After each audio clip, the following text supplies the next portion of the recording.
Good morning, আমি দেবলিনা আরও একটা নতুন দিনের সাথে নতুন ব্লগের সাথে তোমাদের কাছে হাজির হয়ে গেলাম। Welcome back to our channel. আশা করি তোমরা প্রত্যেকে ভালো আছো, আমরাও ভালো আছি। এখানে আমি সমস্ত রান্নার জিনিস গুছিয়ে রেখে দিয়েছি, সমস্তটা। আজকে হবে চিংড়ি মাছ দিয়ে ফ্রাইড রাইস আর হবে মাংস।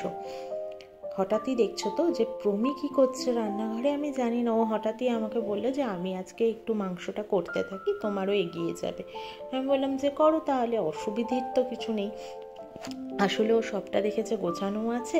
আর কি বলতো, আমি না আজকে অনেকটা লেটে পুজো দিতে বসেছি, তার উপর আজকে তো টাইম লাগবে ঠাকুরকে একটু সাজিয়ে ফল কেটে পাঁচালি পরে লোকনাথ বাবার, তো এসব করে একটু তো টাইম লাগবেই। আসলে ও ঘুম থেকে উঠে তারপর ফ্রেশ হয়ে নিয়ে তারপর আমাকে ফুল মিষ্টি এনে দিয়েছে, তাই একটু লেট হয়েছে। আর সকাল থেকে আমারও একটু কাজবাজ ছিল, ঘর দিলাম, ঘর মুছলাম, ঘরের কিছু জিনিসপত্র একটু। এবার তো বুঝতেই পারছো, আসলে আগে দেখে নিচ্ছি কোন জিনিসগুলো আগে প্যাক করলে ভালো হয়, এসব জিনিস নিয়ে একটু মাথা ঘামাচ্ছিলাম আর কি। তো ওই জন্য একটু লেটই করলাম। ও আমাকে এনে দিল, তাও মোটামুটি আমি 11টার থেকে পুজো দিতে বসেছি, 12টা 6-7 নাগাদ আমি উঠেছি, মানে অনেকটাই টাইম লেগেছে পুজো দিতে।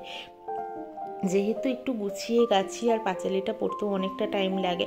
আর লোকনাথ বাবার পাঁচালি আমি ফার্স্ট টাইমই পড়া শুরু করলাম, একটা পড়তে পড়তে মুখস্থ হয়ে গেলে একটু কম টাইম লাগে। এখন যেহেতু পড়ছি, দেখো তুমি রান্নাঘরটাকে, মানে তোমরা দেখো রান্নাঘরটাকেও কী করছে, সব কিছুকে দেখতে হবে, খুঁজতে হবে কেমন করলো। ওটা ডালিয়া ছিল, আসলে বুঝতে পারিনি, তাই আমার কাছে আবার নিয়ে গেছে এটা কী গো। তো আমি আবার বললাম যে ডালিয়া, মানে খুব জ্বালায় রান্নাঘরে এলে, তোমরা দেখতেই পাবে মানে কত কিছু করেও রান্না করছে। কড়াইটা গরম করে নিয়েছে, চিনি ফোড়ন দিচ্ছে। আমি বলেছি যদি ওনা খুব লাল কালারওয়ালা ভালোবাসে, লঙ্কার গুঁড়ো ঠুড়ো দেবে বেশি করে, তো তাই জন্য আমি বলেছি চিনি পোড়াবে, দেখবে লাল হয়ে যাবে, অত লঙ্কার গুঁড়ো ঠুড়ো দেবে না, কারণ আমি কাঁচা লঙ্কা মাখিয়ে রেখেছি পরিমাণ মতো ঝালের জন্য। কে কার কথা শুনে লঙ্কার গুঁড়ো লাস্টে একটু দিয়েছিল, প্রচণ্ড একটু ঝাল হয়ে গেছিলো মাংসটা। প্রচণ্ড বলতে খাওয়া গেছে, কিন্তু ঝালটা মানে লঙ্কার গুঁড়োটা না দিলেও চলতো, লঙ্কাতেই মানে কাঁচা লঙ্কা বাটাতেই অনেকটা ঝাল হয়েছিল।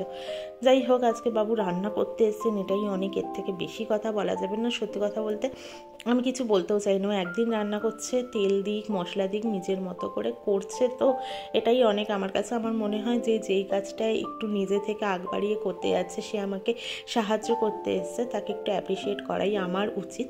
আর দেখো, যেটা দিয়ে আমি কড়াই ঠড়াই ধরি আর কি, এগুলো আমার কাকি তৈরি করে দিয়েছে আমাকে। তো মাকেও দেখতাম পিসি তৈরি করে দিত, মা এগুলো ব্যবহার করতো, কড়াই ঠড়াই ধরতে আমার সুবিধা হয়। ওটার ওপরে তেলের খুন্তি রেখেছে, ওটা শুধুই ধরছে, এইসব করছে। যাই হোক, করছে এটাই। আর ছেলেরা রান্নাঘরে ঢুকলে একটু তো হয়, তাও এখন এই মোছা টোচাগুলো আমার থেকে শিখেছে যে করতে করতে মুছতে থাকতে হবে, তাহলে পরিষ্কার থাকে বা কিছু।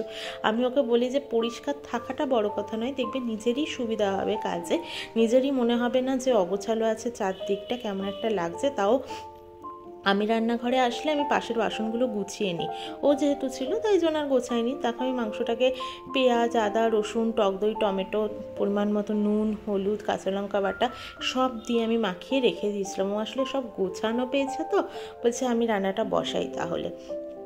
গোছানো না থাকলে কতটা কি করতো আমার সন্দেহ আছে, তাহলে না বারবার যেত, এতটা পেঁয়াজ দেবো, এতটা রসুন দেবো, এতটা আদা দেবো, ও এরকম মানে একটু আন্দাজ বুঝতে একটু প্রবলেম হয় বোধহয়। ছেলেরা স্বাভাবিক বিষয়, রোজ তো আর রান্না করে না। কিন্তু আমার বিয়ের আগে মামুনির কাছ থেকে শুনেছি ও নাকি মাঝে মধ্যেই রান্না করতো। মামুনি যখন কোথাও, দেখো দরকার তো পড়েই না, কেউ অসুস্থ হলে তাকে দেখতে যাওয়া বা একটু বাপের বাড়ি গিয়ে থাকা, এরকম মামুনি হয়তো কোথাও যেত, তারপর আম্মার কাছে লক্ষ্মী পুজোর সময় যেতে হতো। তো ওই টাইমে ও আর পাপা যখন থাকতো তখন নাকি ও রান্না করতো। কোথায় কি সব হ্যাবিট মনে হয় চলে গেছে, এখন কিছুই বুঝতে পারে না ঠিক করে। তো মাঝে মধ্যে আসে, নিজেই আগ বাড়িয়ে রান্না করতে, আমি জোর করে পাঠাই না, কারণ জোর করে কখনো রান্না বা কিছুই হয় না জোর করে, নিজের থেকে মন থেকে যেদিন চেয়েছে। আজকে কী যে মনে হয়েছে, হয়তো ভেবেছে যে ওর তো অনেকটাই পুজো দিতে লেট হবে, যাই আমি গিয়ে করি। ও যে বুঝতে পেরেছে এটাই অনেক। দেখবে ছেলেদের অনেক কিছুই ছোট ছোট ব্যাপার, অনেক দামি কিছু গিফটের বা কিছুর দরকার নেই, অনেক ছোট ছোট যত্ন বা কেয়ারিংগুলোই হয়তো মেয়েদের কাছে ভালো লাগে। তো যাই হোক, আমারও ভালো লেগেছে অবশ্যই। তো আমি অলরেডি পুজো দিতে বসে গেছি, আর ঠাকুরকে আমি বলেইছিলাম যে ভোগ দেব না, দেখলাম আমার সাথে অনেকেই একমত, মানে আমি পরে কথাবার্তা বলছিলাম সবার সাথেই। তো হ্যাঁ, একাদশীর দিন অন্নভোগ দিতে নেই। আর অনেকেই যারা পুজো দেয়, ভোগ টোগ দেয়, আমার চেনা জানা, তারাও দেখলাম সবাই ফল মিষ্টি এসব দিয়েই পুজো দিয়েছে সেই দিনটা। তো আমি একটু, আমার মনে না কেমন একটা লাগছিল, যেন বড়দের কথা বলে শুনে তো নিলাম, আচ্ছা চলো ঠিক আছে দেবো না, কিন্তু মনে একটা কেমন যেন লাগছিল যে তাহলে কি লুচি পায়েস করে দিলেই হতো বা এরকম কিছু, লুচি সুজি করে দিলেই হতো। তো তারপর যাই হোক, আর কি করবো। আরেকদিকে মাংসটা উনি বসিয়ে দিয়েছেন, একদিকে বসিয়েছেন ফ্রাইড রাইসের ভাজাভুজিগুলো। আগে যে গাজর ক্যাপসিকামটা ভেজে নিয়ে তারপরে বাঁধাকপিটা দেবে সেটা করেনি, ডাইরেক্ট তেলে বাঁধাকপি ছেড়ে দিয়েছে। বাঁধাকপিটা যতটুকু না ভাজতে হতো তাতে একটু বেশি হয়ে গেছিলো, ঠিক আছে, ও আমাকে জিজ্ঞেস করেনি, আসলে আমি পাঁচালি পড়ছিলাম তো ও এসে ও ভেবেছে যে থাক করেই দিই, এটাও আমি যখন এই গ্যাসটা ফাঁকাই আছে। আসলে কড়াই থেকে মাংসটা করে নিয়ে কড়াইটা মেজে আমি ওই কড়াইতেই গাজর ক্যাপসিকাম ভেজে তারপরে বাঁধাকপিটা ভেজে নিয়ে করতাম, চিংড়ি মাছটাকে ভেজে তুলে নিয়ে। ও আগে চিংড়ি মাছও ভাজেনি, প্রথমেই বাঁধাকপি দিয়ে দিয়েছে, মানে একটু পরিমাণের তুলনায় বেশি ভাজা হয়ে গেছে। তো ঠিক আছে, তো আর জানে না, করে ফেলেছে। আমি ওকে বলেছি যে পরের বার এরকম কিছু করতে গেলে এইভাবে করো। বললো যে আচ্ছা আচ্ছা ঠিক আছে। বাঁধাকপিটা বেশি ভাজা হয়ে গেছে, ও নিজেই বুঝতে পেরেছে যে এতটা ভাজা লাগে না বা কিছু। আর এইদিকে আমার মোটামুটি পাঁচালি পড়া হয়ে গেছে। এই পাঁচালিটা পড়তে না বেশ ভালো লাগলো।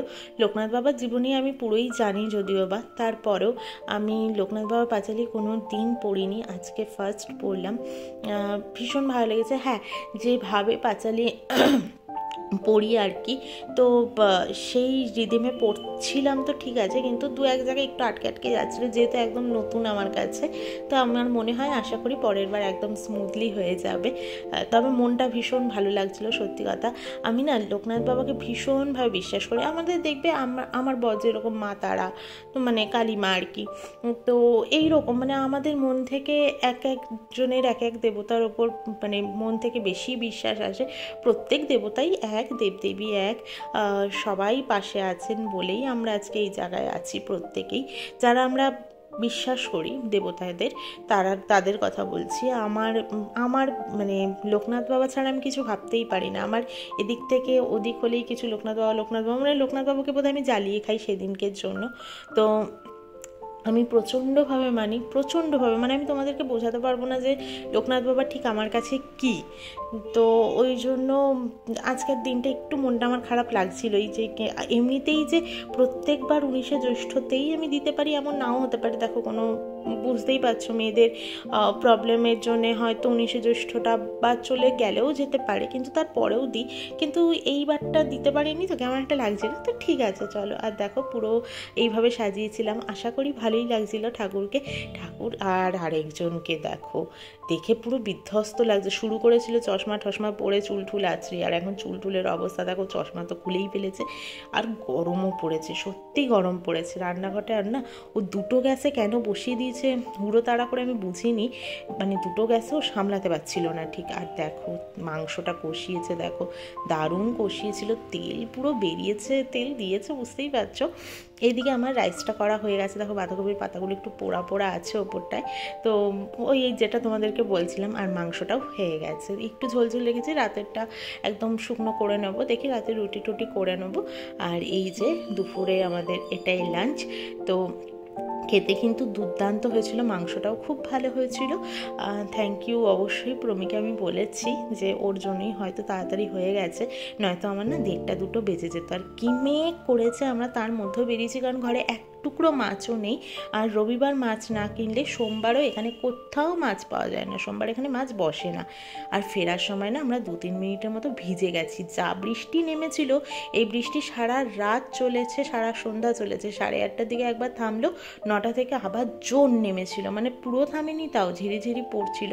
তোমরা সাউন্ডটা শোনালে বুঝতে পারতে কত জোর নেমেছে। মানে আশপাশের ফ্ল্যাটগুলো কিছু যেগুলো চোখে স্পষ্ট দেখা যায়, দেখো পুরো ধোয়া ধোয়া, কিছু চোখে দেখা যাচ্ছে না। আমি যে দিকটা আঙুল দিয়ে দেখাচ্ছি আর কি, দেখো এদিকটাও দেখা যাচ্ছে না। তো চলো, আজকের মতো ব্লগটা এখানেই শেষ করছি। কালকে আবারও আসবো একটা নতুন ব্লগের সাথে। আশা করি তোমাদেরকে পাশে পাবার। নতুন বন্ধু থাকলে সাবস্ক্রাইব করতে ভুলো না।